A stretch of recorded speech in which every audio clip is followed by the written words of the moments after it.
यानी आणि त्यात नुसतं तुका म्हणे घातलं की झाला त्याचा अभंग. मी सुद्धा पाहिजे तेवढे अभंग करेन. आहे काय त्यात तटस्थ ते ध्यान म्हणे.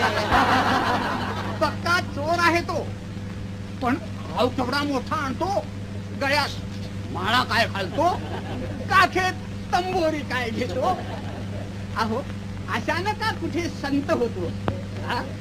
तू काय म्हणे आयशा नरा, हो चालू म्हणे.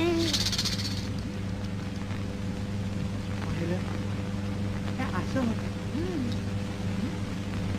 आता आपलं बोलणं चाललं होतं ना, बसलं तेच तोंडात, पण त्याच मूळ आहे हे असं. सालो म्हणे आयशा नरा, मोजोनी मारा आल्या.